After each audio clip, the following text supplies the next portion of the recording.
즐겁게 요리하는 진료예요. 쌤이랑 진료가 알려주는 레시피들 다들 잘 보고 있죠? 즐겁게 요리하는 진료는 진료랩에서 새로운 요리들을 하나둘씩 해보다 보니까 이제는 진료만의 레시피를 개발하고 싶더라고요. 그럼 사람들이 그 레시피를 많이 따라하게 된다면 진료가 더 유명해질 수 있을 거예요. 하하하하하하. 응? 그게 무슨 말이야, 쌤이야? 내가 개발한 레시피인데도 저작권이 없다는 거야? 내가 세계 최초로 개발한 레시피라도? 뭐라고? 세미가 알려준 대로 요리 레시피는 저작권으로 보호받지 못해요. 물론 내가 직접 개발해낸 레시피라면 당연히 나한테 저작권이 있어야 하는 거 아니야? 그럼 우리가 흔히들 아는 연예인이나 유명인의 이름을 딴 레시피도 저작권이 없는 거야?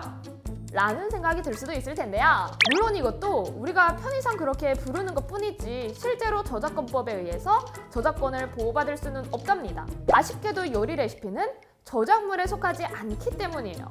우리나라 저작권법에서 보호하는 저작물이란 인간의 사상 또는 감정을 표현한 창작물을 말하거든요. 예를 들면 소설이나 시, 논문, 각본 등과 같은 말과 글, 음악이나 연극, 미술, 건축, 사진, 영상 등의 것들이 있어요.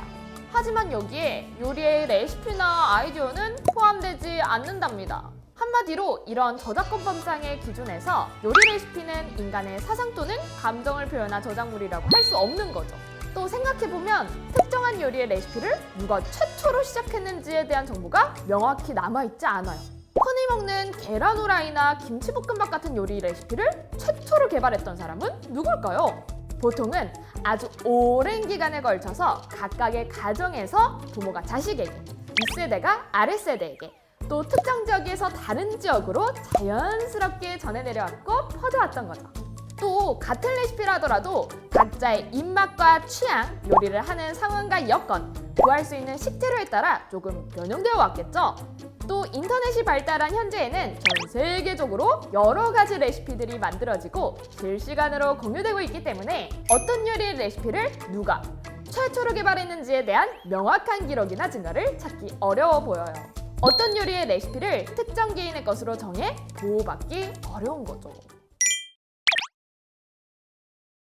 그럼 누군가가 개발해낸 요리 레시피를 보호받을 수 있는 방법이 없을까요?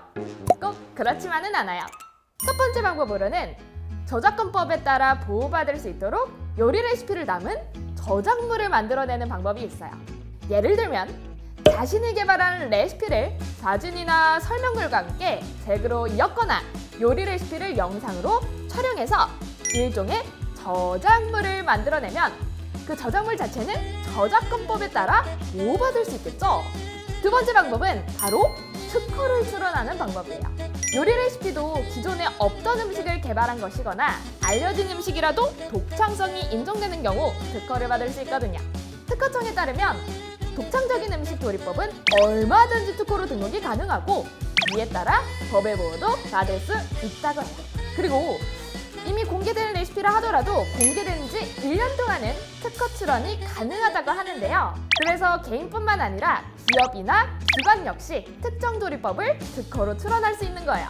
하지만 특허를 받기 위해서는 그 절차도 좀 복잡하고 특허로 레시피를 등록하는 순간 레시피가 모두에게 공개된다는 단점이 있어요. 또 출원 후 20년이 지나면 특허가 만료되기 때문에 더 이상 특허법의 보호를 받을 수 없답니다. 이렇게 오늘은 내가 만든 요리 레시피를 법에 따라 보호받을 수 있을까? 하는 진료의 궁금증을 시작으로 요리의 저작권에 대해서 알아보았는데요. 그럼 우리 앞으로도 즐겁게 요리해 진료!